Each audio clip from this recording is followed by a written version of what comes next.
Welcome, everybody, to the Depths of Motherhood podcast. I'm your host, Danielle. Today, we welcome Julia Phillips onto the show. Julia will be sharing her beautiful birth story, which was just a little over a year ago when she gave birth to her beautiful son, Bruce Lee. Now, me and Julia recorded this episode 6 weeks after she gave birth, but this recording vanished because my hard drive broke. And it was so painful because the story that she told, it was so raw. Yet, having this opportunity to meet again a year later was an absolute gift. We've cultivated a beautiful friendship from social media, and it's just been beautiful to watch her blossom and to see how much support and love that she has, and to see her beautiful little boy get bigger. Julia changed her life dramatically just before she became pregnant, and she went to live off grid in her RV. Now she had settled and she has started a homestead. She's still living in the RV, but she is remembering skills to become more self sufficient. And she is going against the norm in the journey to decolonize her mind.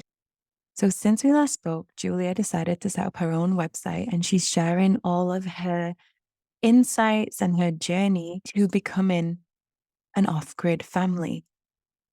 And it's absolutely fascinating. If you go to the show notes, then you can find everything you need to get in touch with Julia. I want to say a personal thank you to everyone that has bought my book, Reclaiming Circle. I am so surprised with how many people have purchased it. It blows my mind that there is a physical copy of my book going around the world, people reading my words. And it's frightening for the part of me that doesn't want to be seen, don't want to put myself out there. But there's that other part of me that feels so deeply into the words that I wrote in that book. Reclaiming Circle really came from my years at holding women's circles, which has been 10 years now, nearly 11 years.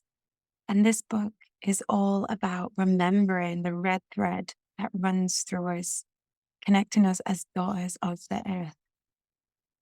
And it is an invitation to call back circle. Now it seems like the most simple thing, but because we've moved so far away from sitting in circle, there can be some things from the mind that can block us from creating the space. So in this book, we explore the history. We look at ways of understanding what your community, what your tribe is asking for, how to engage in conscious communication, to be able to listen without fixing, to be able to hold space for uncomfortable situations if they arise, how to actually create a circle from letting the idea come through for a theme and holding the structure for that. I also go into ceremony and ritual, what they mean and how we can welcome them in, and ways to sit with the ego, whatever way that comes up, that kind of creates a block from deeply being present and being in union with the women around you. And a final addition to this book, which I wasn't expecting, was a medicine woman within. And this is sharing different practices that you can incorporate in circle and that you can awaken in yourself to go deeper, to connect to yourself beyond the mind, and to meet yourself at that point where all the walls start to melt and you remember. So they did sell out really quickly on my website. I've just ordered a new batch. So if you go to the website, you should be able to buy it from there. If not, just reach out and I can send you one. I feel like something is happening inside of me, and I'm noticing it come through in the circles that I'm holding online and in person. This feeling that there is a bridge that's being crossed, that there's a moving away from the way of living that is familiar, And it's not one that is chosen. Something unexpected is coming through, spontaneous, waking us up. And there's this calling to rise up, to step up. And it's very interesting because I had already scheduled to do a gathering to focus on authentic expression. Now, authenticity is a real buzzword right now.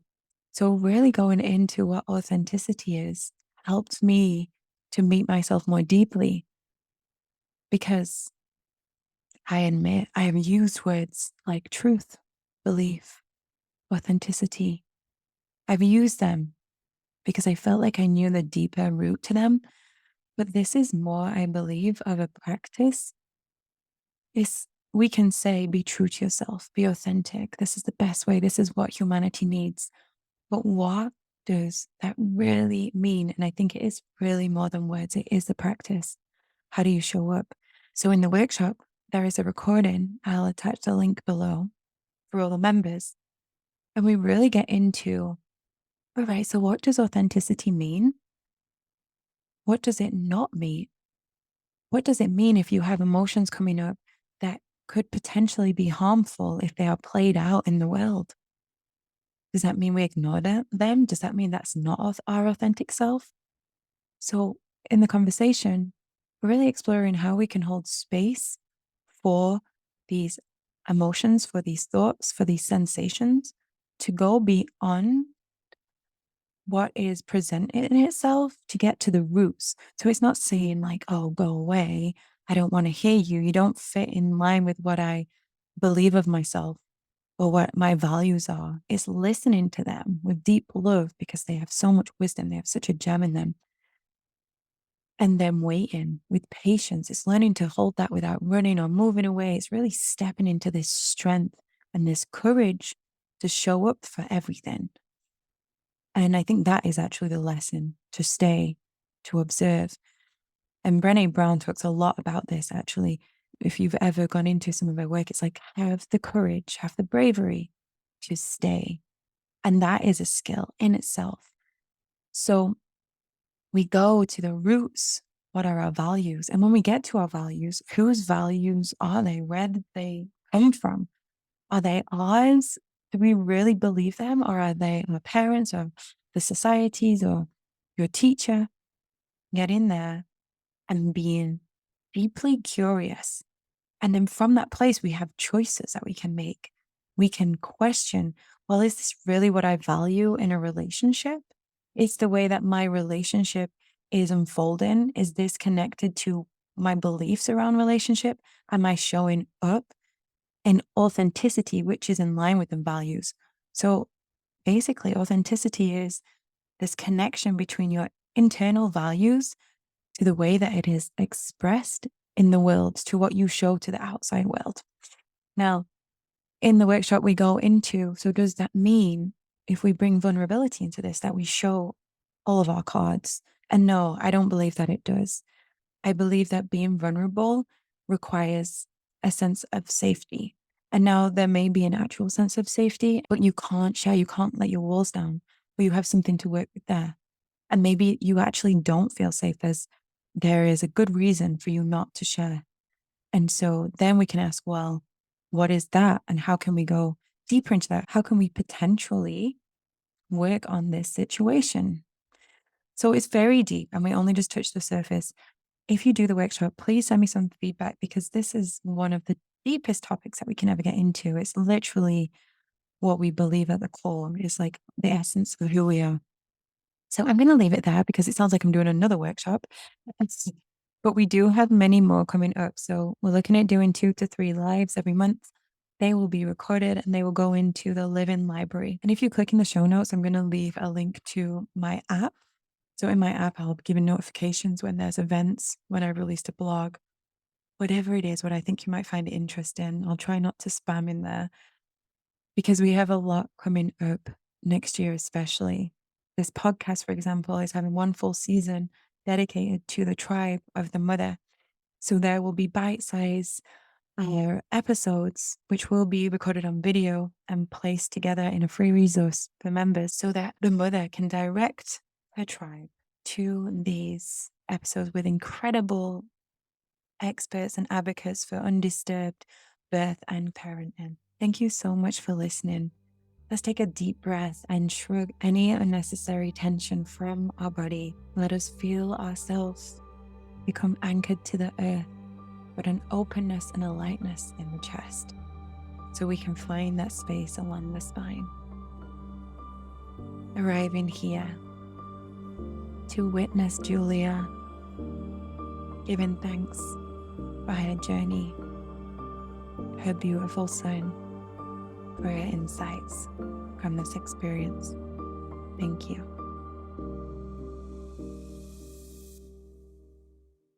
Thank you for having me back. And yeah, it was so fresh last time. That's what I remember. But it'll be interesting, now that he just turned one a couple weeks ago. That's crazy. He would have only been like a few weeks old, right? Or was he like 6 weeks Yeah, old? yeah, I think he was like less than 2 months old. So today we get to witness this story. I get to witness you sharing this story again. And I am so grateful. I haven't sat down to record a birth story for so long, and I love them. I'm such a thing of hearing birth stories. So thank you. And as we get into this, before we get into this, before we get into your story, I would love to hear what is happening in your world, because I know that you have made some big changes in your life. So we can start by hearing about that, to how you used to live your life, to how you're living your life today, because the way that you exist in this world is very inspiring to me. I love seeing your posts, and I love to see how your little world is growing and evolving. So please share. Thank you. Yeah, so when I made this decision to change my lifestyle, I had been almost a decade into corporate ladder climbing at a really large winery. And that was I don't have any animosity towards my previous life, but it just wasn't aligned anymore as I got more into what I like to think of as exploring my wildish nature, right? And being just more connected with the things that I value, self-sufficiency and nature, and giving myself that experience. So I actually found out and took the pregnancy test 2 days before we moved into a camper and left to go travel. And so that was really exciting because we had been wanting the baby. And it was like, are we going to stop trying to conceive because now we're selling everything and moving into an RV? And it was like, no, because the whole idea is that this is a valid way to live life, not that it's a vacation, from life where you wouldn't want to bring in a baby. So I found that out. And then I had the most amazing experience with my pregnancy, um, being able to just live in the national forest system along the west coast of the United States, traveling from like central California all the way up to northern Washington and then across to Montana, where I am now. So we were living in an RV, and we still live in an RV. Uh, and moving every 2 weeks about to a different forest and exploring and hiking. And that was my prenatal care because I chose to have a pregnancy and a birth experience completely outside of the medical system. So all of my fears, all of my concerns, all of the things that you process when you're growing life, I just took that out into the forest and was able to meditate and put my feet in the water, which is so healing, just to feel that life energy. And it was, I would, I feel really blessed that I was able to do that. So then, Like, how did you change? Because before you get into that, how did you actually have the wake up call? Where did that come into the story? um, it came in with 2020. with everything that was going on because I had been asleep. I was just going to work, coming home, paying my mortgage. And I didn't really think that there was much of a way to escape from that.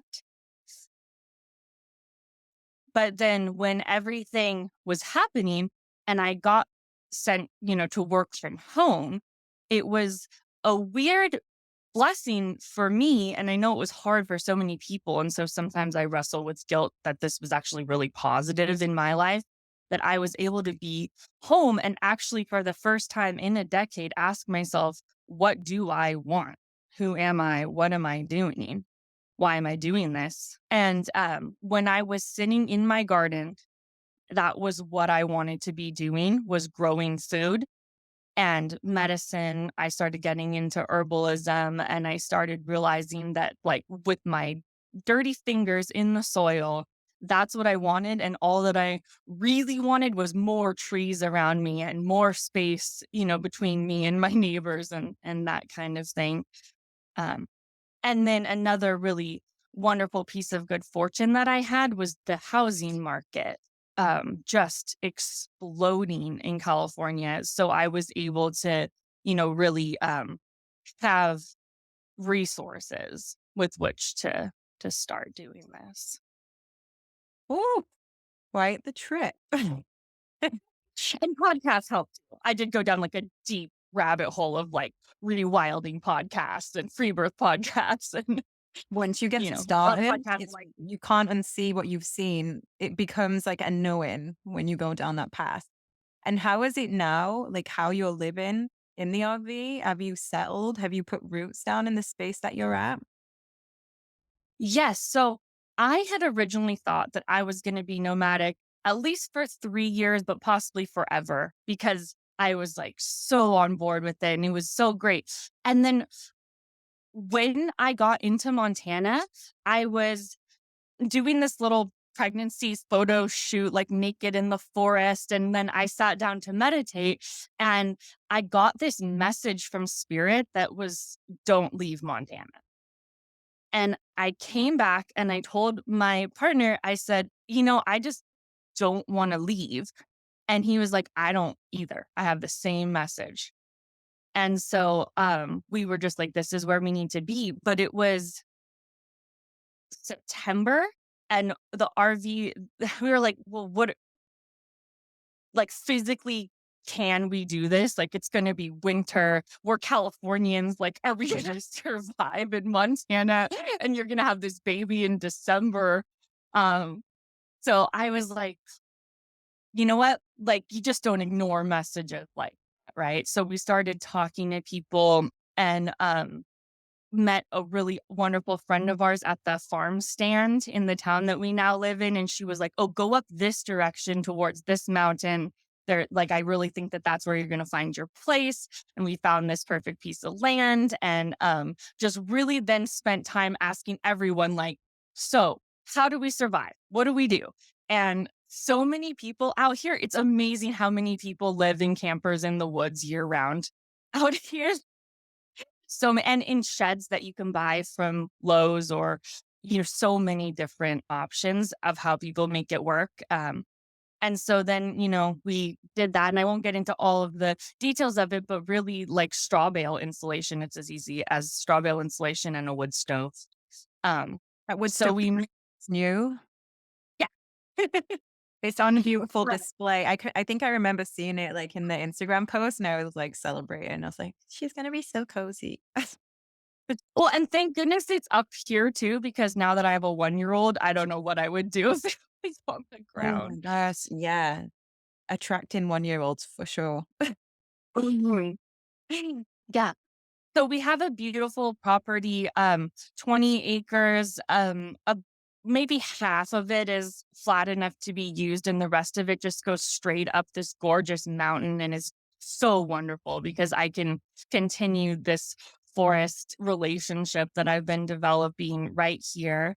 And we're building a little homestead. The idea is to be as self sufficient and prepared for anything as possible. So we're raising the animals, growing the garden, learning to preserve and can, with an idea of really getting back to the ancestral roots of like in my mind, sort of the philosophy and the heart experience of the hunter gatherer, but we are doing an agricultural thing. So I'm trying to ride that line where I also introduce like foraging and the natural world into this idea that, I really do want to grow enough food to can and keep animals. So we're right on that really interesting line. That's incredible. And it is so inspiring. And when you talk about this, it awakens something inside of my own body because it's like a remembrance. The excitement that you're expressing and that feeling that you had towards getting back to the forest is because that's how we used to live. We were so close to nature. And I think it is all the cells in our body saying, yes, welcome home. Thank you for listening to the calling. And then from that, as you connect to that truth within you, it ripples out and inspires others. So even though social media can be a pain in the ass sometimes, it's also really amazing for bringing these skills back because we get inspired by seeing this. And I love how you share and the stories along with that and your journey because it is a journey. And I think in this fast paced world, we're expected to have everything handed to us and given to us on a plate. And the feeling of things not going quite right can really affect our mentality or our inspiration or motivation. But it's like, keep coming back again and again. We're just remembering, and it might not go smooth, but you'll learn these lessons. I completely agree. And I wrestle with myself with that instant gratification mindset because for so long it was like, okay, well, you go to work and you try to get promotion so that you can pay to buy the things so that you can set it up on the weekend, you know? And now I'm like, okay, we're not buying we're buying as little as we can and trying to make everything that we can ourselves. So then these projects are so much lengthier, but they're also like a deep spiritual experience to get it with your hands and to craft it and to make it and to think, what do I have here that I can use? So instead of thinking, oh, I need to go down to you know, the hardware store or hop online and order this, I'm like looking around and thinking, okay, can I make this? What can I use? Or do I actually need it? What's the way to get to where I need to go? Maybe without buying or, any of that. Beautiful spiritual experience. I've said this recently. It's like one of the most spiritual experiences of getting your hands back in the dirt again. And like you just said, you just put words to something I was like feeling inside. It actually opens up a part of us that is so creative. And that is just such a gift to humanity to tap into that curiosity and creativity again, instead of everything being like, here you go, and this is perfect. And that's it. And then a part of our brain just like, and go to sleep. It's so sad. So Exactly. I could talk to you all day about this. And I hope one day that we will come back and you can come on and share everything that you've learned and inspire more people. Today is your space to share about your birth story. So wherever you want to start from, however you want to go through the story, jumping back and forth, or it's linear, whatever comes through, let this space hold you and love you and witness you. And what's your little boy's name as well? His name is Bruce Lee. Bruce Lee Wilson. I love it. And he is named after Bruce Lee. Yeah, Oh, like people are like, was that an accident? You're like, no, it was deliberate. it absolutely was. His father is named Brandon Lee after after Bruce Lee's son. And so he wanted to name his firstborn Bruce Lee. So anyway, yeah, so I guess we talked about my pregnancy a little bit and the decision to stay outside of the medical model for that. And So we landed here in Montana, and I kind of was of the mindset that I was definitely going to carry to 44 weeks, or, be the first woman to ever carry to 50 weeks or something. I was just like, this baby's definitely going to be in here forever. And so then this birth story is pretty much about what you can do if you are only mentally, spiritually, and physical body prepared, but not actually prepared in the physical reality world to give birth, because he came at 38 weeks, and we didn't have any clean towels. We didn't have any idea how we were going to tie off the cord. We didn't have a waterproof pad. We didn't have anything. So I actually gave birth to him right where I'm sitting now, on the converted those tables in the RVs that you can drop down into a bed.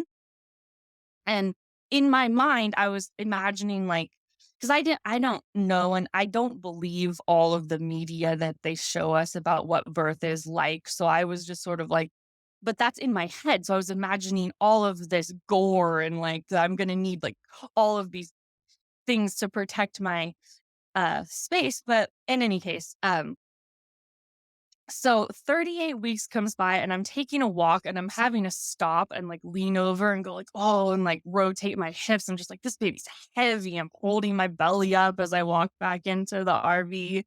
Um, and my partner looks at me, he's like, are you in labor? And I'm like, I don't think so. Like, it could be, a while. And that happens for 2 days. And I'm kind of sort of leaking a little bit of fluids, and still totally in denial, just thinking like, that this isn't happening yet. But I go to bed after 2 days of that.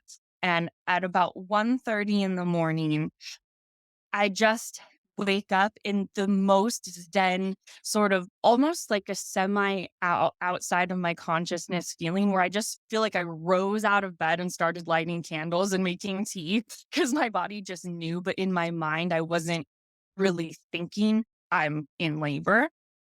So I'm wandering around doing that in the middle of the night. And then I start to get into it, and I know that I need this table converted, but I can't get it because I'm like, giantly pregnant. So I wake my partner up, and I'm like, hi, I need you to, put down the table, but go ahead and go back to sleep afterward. I'm just going to stay out here for a while. And he looks at me, and he's like, I am not going back to sleep.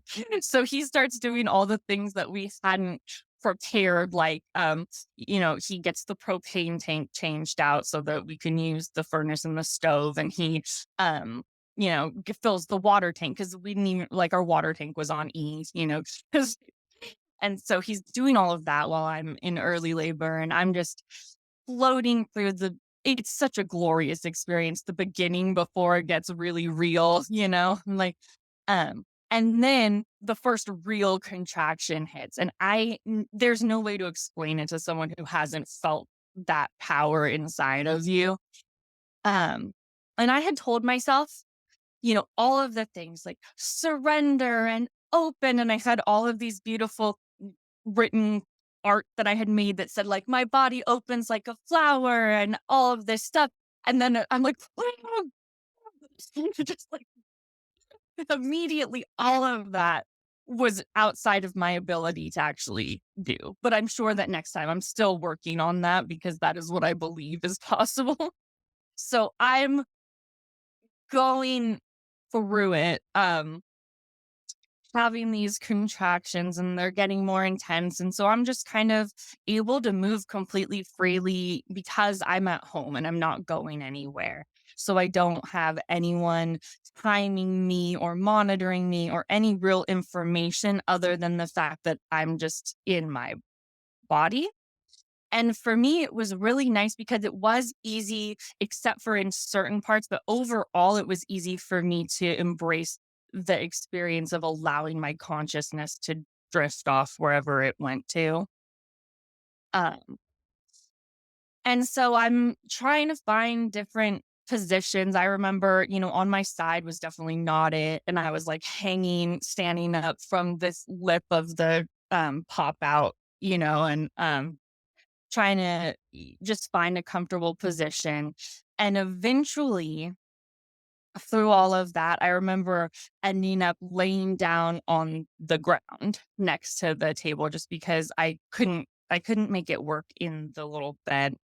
And I'm just laying there and I'm like, "Oh," and I'm like really begging the universe just for a short break. I'm just like, "I don't know." And I'm thinking, "Is this going to be 50 hours of this? What am I going to do if it's 50 hours of this?"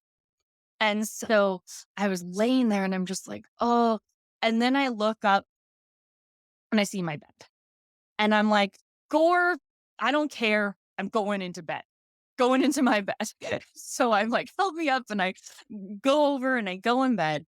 And I'm actually able to lay down and close my eyes in between contractions and get that rest. I don't know if it's 10 seconds at a time or maybe a couple minutes or however long, but every single time that the contractions subside, I just close my eyes and get that really needed break, which is great because I think when you're in labor, sometimes even 10 seconds, at least for me, if it had been only 10 seconds, I don't know how many seconds. So I just got the rest that was available to me.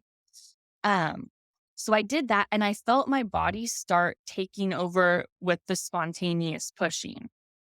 So all of a sudden, I'd be laying down on my back with my eyes closed, and the contraction would come and it would bring me into a sitting position and just bear down and then laying back and then up and bearing down. And it was dark out. It was so nice. I just had my candles and my incense, and everything was so peaceful. And there's no noise out here where we are, like nothing at night. So it was just complete. It was almost like I was in my own little womb. I just thought I was at myself right now. Um, and so I do that for some amount of time. And during that time, I'm not thinking. My conscious brain is not analyzing anything. I'm just like so grateful for the rest.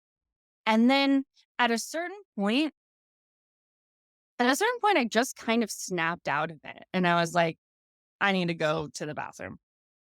So got up and my consciousness just like snapped back in. I'm like, all right, I'm gonna hobble over to the bathroom.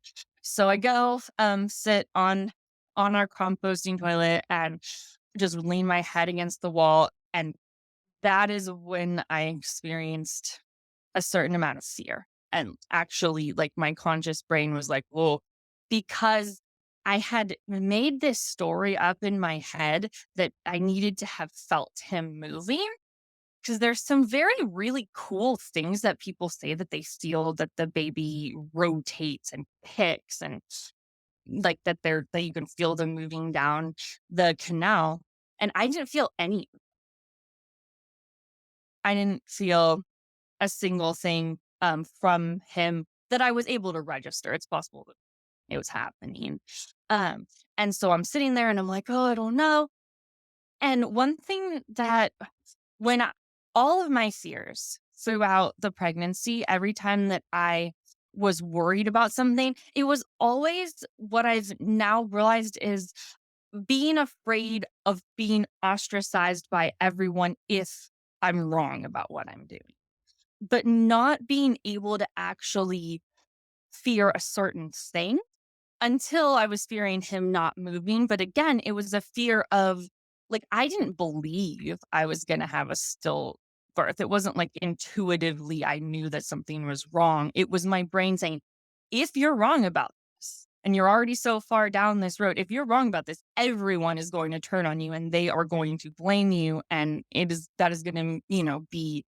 And so that's the root of all of the fear, was just that. Because to be very honest, whenever I actually tuned in, I knew that everything was okay. And I believe that we can know. And my mom's a family practice physician.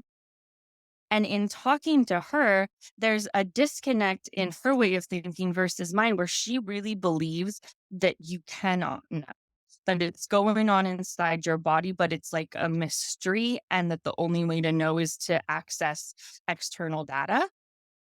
And I just, I just don't connect with that because I felt for myself that really that I would know and I would know if I needed to seek help. Um, so anyway, I was on the toilet and I was having this like really, oh my God. And it was I think maybe transition. That's what I've heard from other people's birth stories is that that's when you get your panic moment. So I'm kind of freaking out. And then my partner, best birth support. Oh, I'm so fortunate. He comes and he just like sits down in front of me and looks me in the eye and is like, all right, which mantra do you want to say? And so I picked two from my artwork that I had made.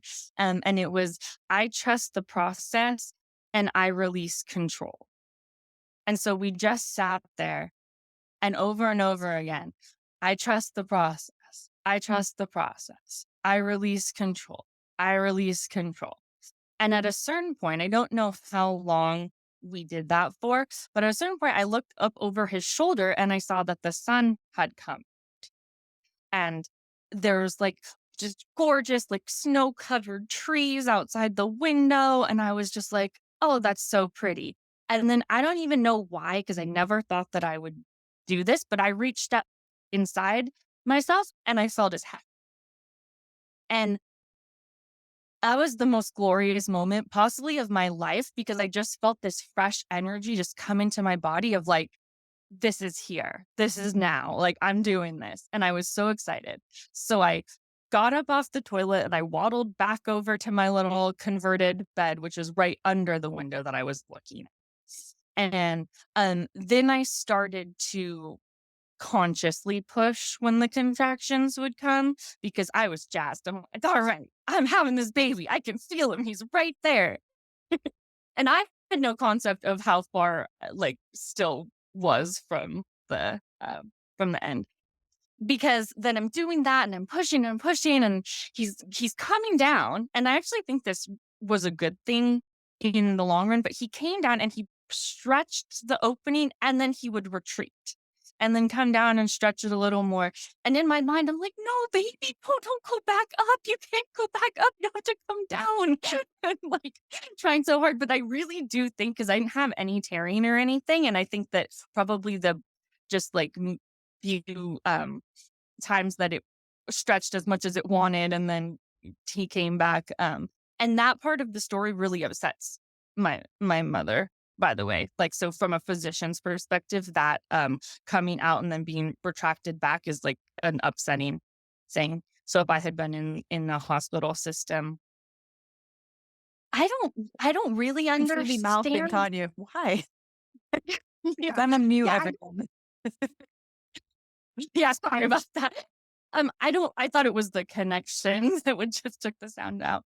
Um, I think it's because of the whole failure to progress narrative. But um, that's my own, but I don't really know because it can be difficult for us to really converse in an effective way and understand each other. On my end, as much as on her end, it's just a really hard bridge to cross, like for us to really understand each other.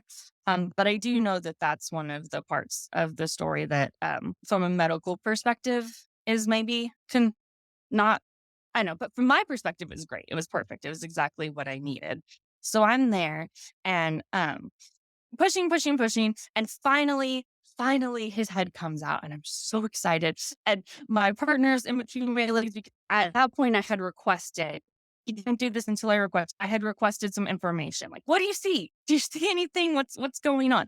And I'm flat on my back at this point, which I never thought because all this time I imagined myself like in the warrior pose, like, you know, um, or like in a squat, and I was going to be like this powerful, like goddess statue giving birth, and I'm just like in the classic position, flat on my back, pushing. But that's what I didn't. That was the comfortable position for me. I don't know. And he had the nuchal hand. He had the hand up by his head, and I am thinking that this is why, but I don't know because I always imagined that the head comes out and then you get relief from all of the, what I'm gonna actually just say, like, really pain. Like, I mean, it was painful, the birth. I'm definitely willing to say that, even though I had hoped that I'd be like, no, it's just pressure. It's just really intense, but it was painful for me. Um, and I didn't get any relief. That was the worst part, was once his head was fully out. I think maybe because his hand was also out. But my partner tells me that then he grabbed his finger, that, Bruce grabbed my partner's finger while he was still in there, and that's the best part of his life so far, and I love that. And then he says, "Don't worry, he's fine, his eyes are open, he grabbed my finger," and I'm like, "Oh, yay," but then I'm also like, "Oh, why does that hurt so bad? What's" and I'm trying to, and so then I tried to push without a contraction, and that doesn't work. So did not work at all. So I just had to wait, and then the next contraction came out, and just amazing feeling. Is their body coming out? He came out all in one, just right into his father's hands, and oh, it was so amazing. And then he put him on my chest, and he was blue. And so we put a blanket over top of him and watched him, and he started to pink up right away. And of course, I'm just like loving him, but sort of inspecting him and trying to make sure that every, 10 toes, 10 fingers, all that stuff. His little body up. And it was so great. And it was wonderful. So I'm just laying here. And he didn't really want to nurse at first. He was kind of just chilling, and he did pink up right away. So that was good. And so we had like maybe 45 minutes of just bliss and love, cuddling on the couch, or no, the converted bed. And then my partner's like, okay, let's talk about the placenta, because that was his jobs. So during the birth, his jobs were make sure that I always have water, which he did a wonderful job at. And then remind me about the placenta and help me with the mantras if I need them. So those were the three things that we had gone over that he could really do. Um, so then the placenta, and um I was like, all right, let's do it. Got a bowl. And I couldn't do it at 45 minutes. I just wasn't really ready. So I'm like, all right, I'll try that again later. And probably about 2 hours goes by with me trying just a couple times, but just sort of thinking it's going to happen. Um, and then, and then our neighbors show up to help us with a project that we had asked for help with.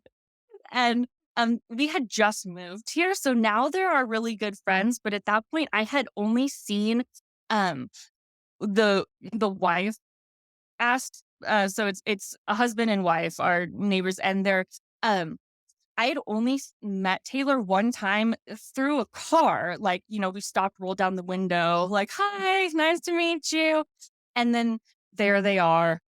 And so Brandon looks at me and he's like, I really want to get this foundation moved. And we are, completely off grid.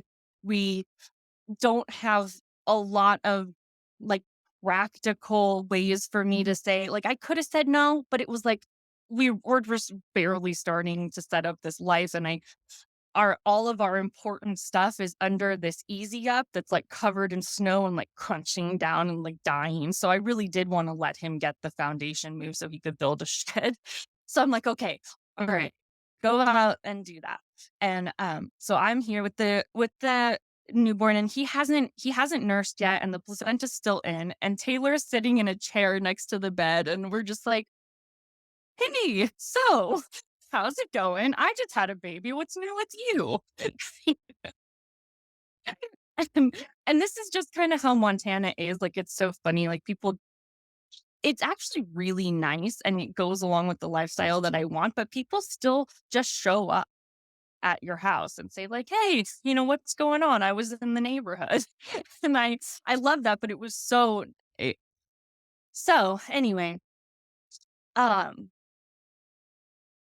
I at one point, the guys were out there moving the shed, and or the foundation for the shed, and I was like, I started to get the crampy feeling and like the actual physical need to get the placenta out, which I was glad for, because hadn't had it up to that point. And so I actually had Taylor hold Bruce. And so I could try to like position myself under or over the bowl and try to get it out. And um, but with someone watching me, especially someone that I didn't know, there was no way I was not going to be able to get it out. So then I stopped trying that and I was just like, oh, okay, maybe we'll try nursing. And he still wasn't really into that. So then I started to feel this kind of weight of these two big things. Like I had had my baby and it was this glorious moment. And now I wasn't done. And I was starting to kind of feel a little bit of pressure about that. But I was thinking to myself, like, there is no way. And I like had these things that people say, like, oh, my cervix is probably closing and it's gonna close the placenta in, and then I'm gonna have to have surgery and all of this stuff. And then I just kind of said, like, no.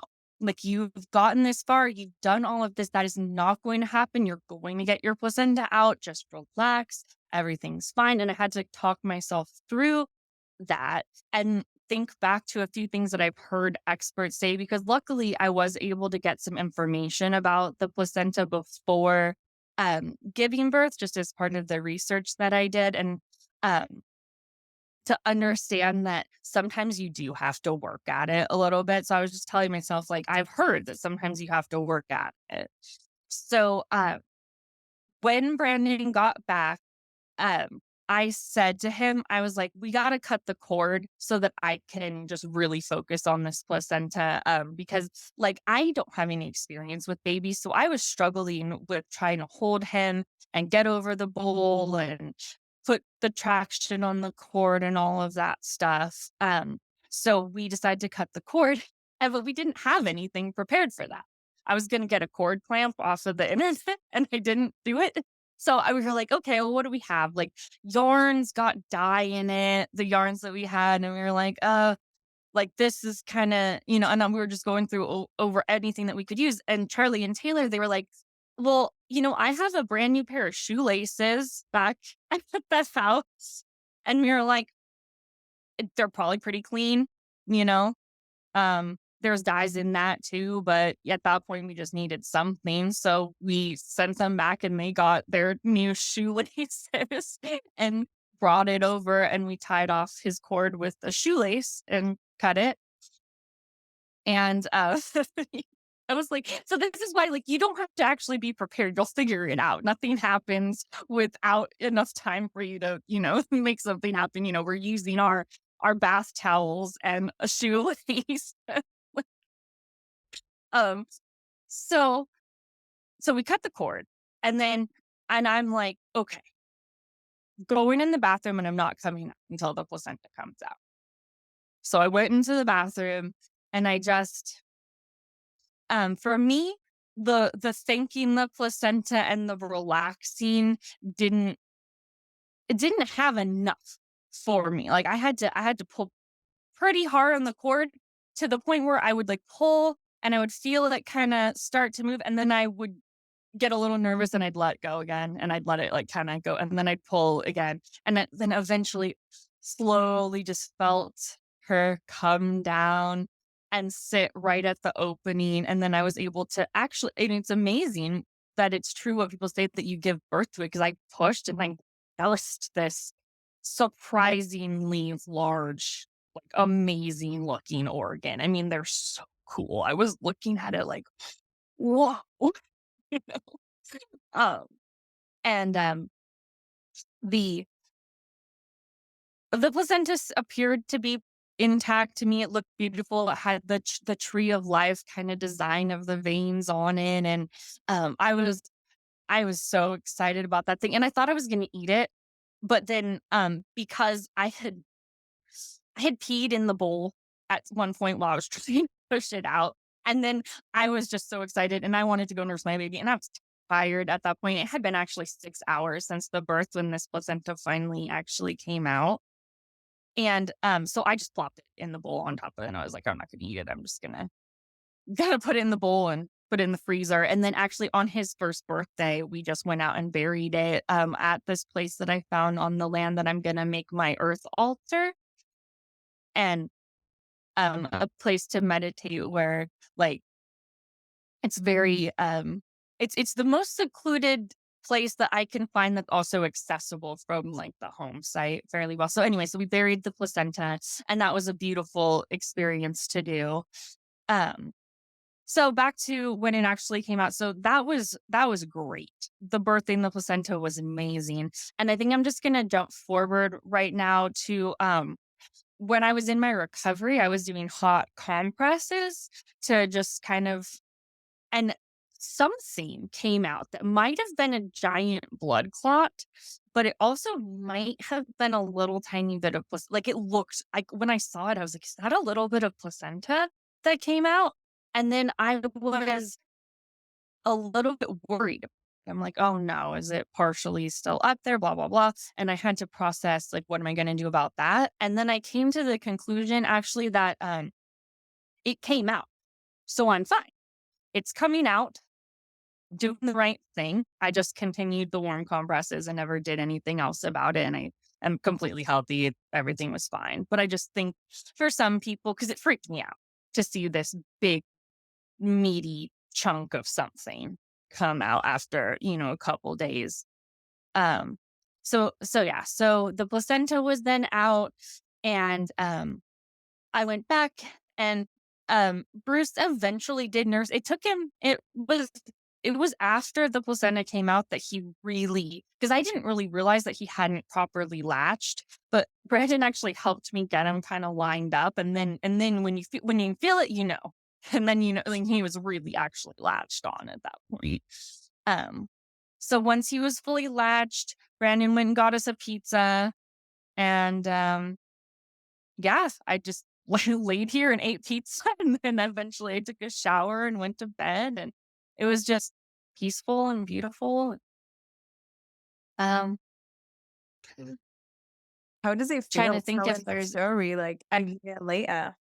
Do you notice in yourself that you've changed the way that you've perceived it or the reflections that have come through over this past year?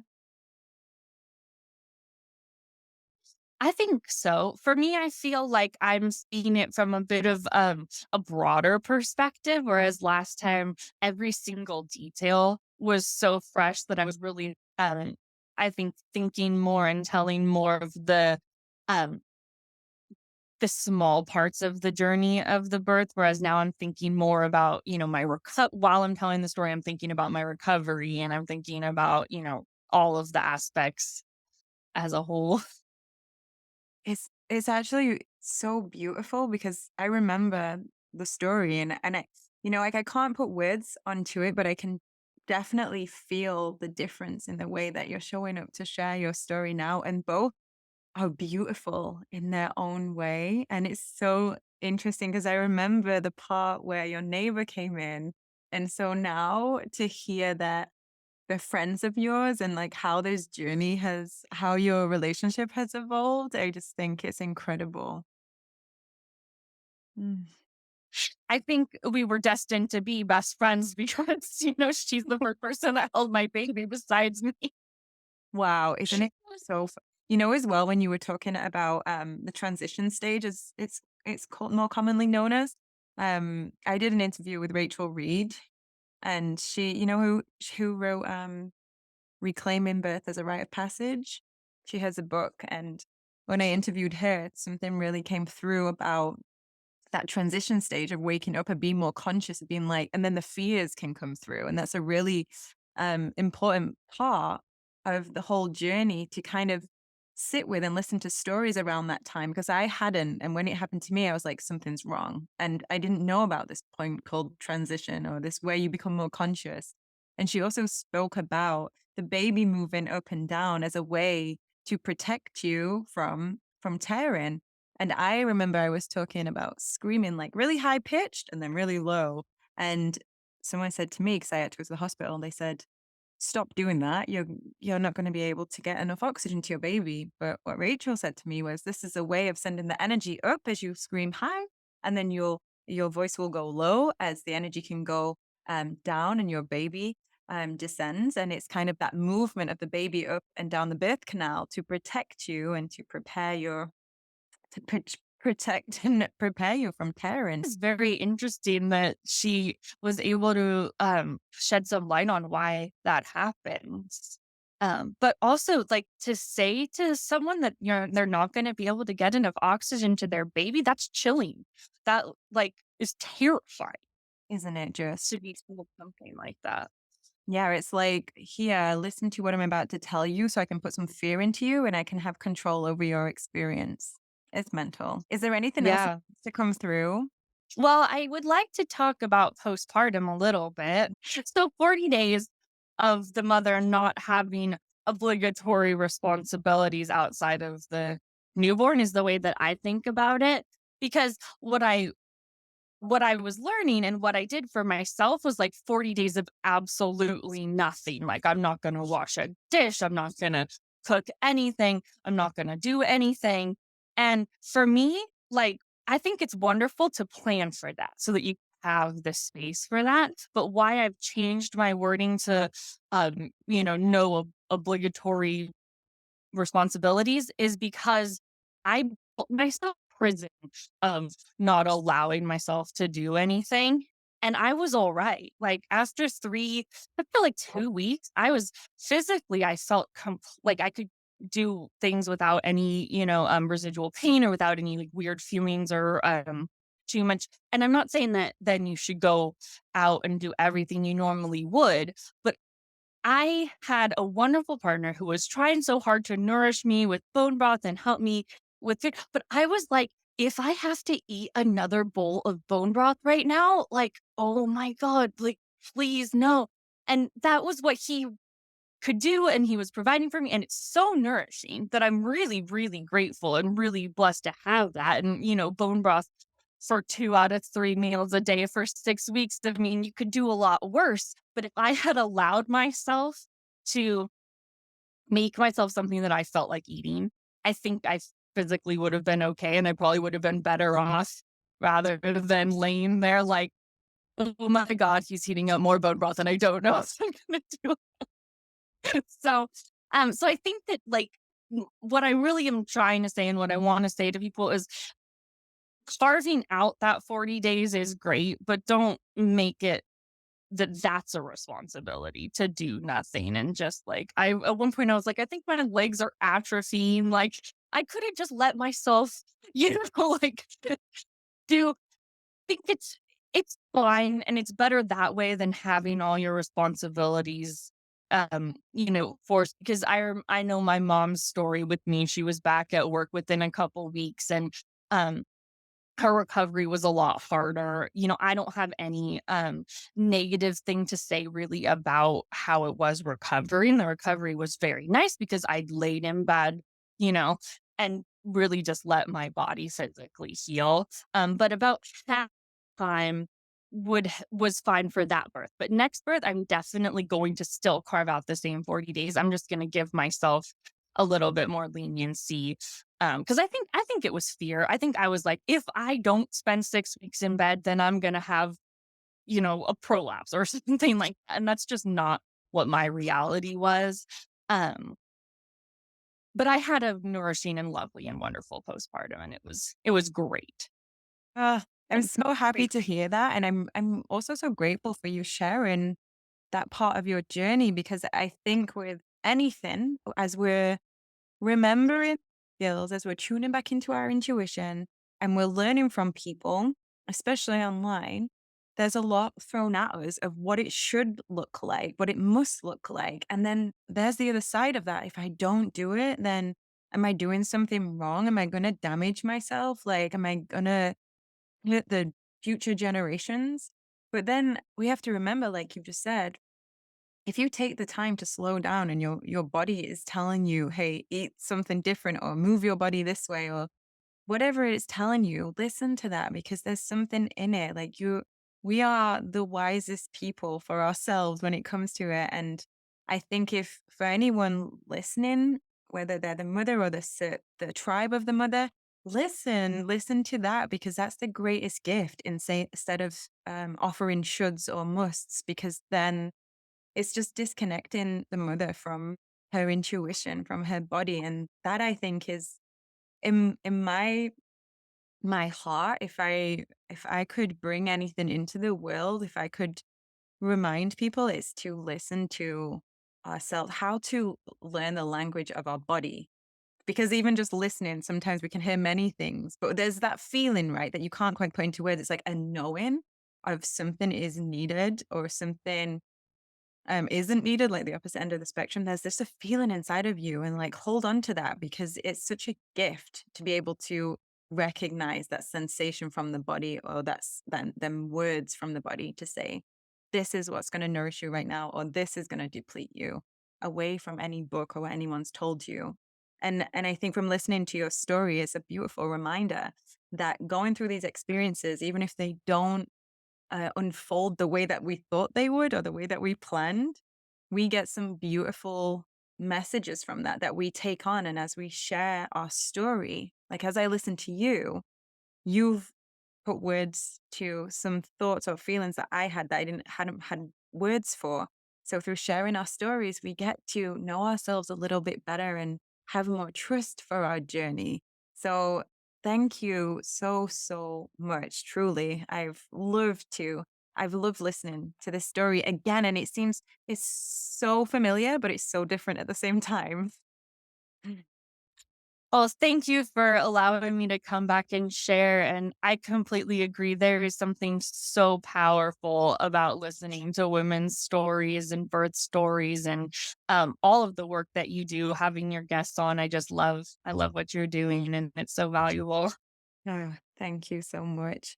Where can people find you if they want to be inspired about getting back into nature and rekindling that relationship? So I'm on Instagram at Big Mountain Homestead. And then I also have a website, bigmountainhomestead.com, where I am doing some blogging. And I'm hoping that that's going to grow into something really interesting and a little more dynamic in the future. Amazing, amazing. Thank you so much. And I'm sending you and your family so much love. It's been incredible to sit with you for this hour. Thank you.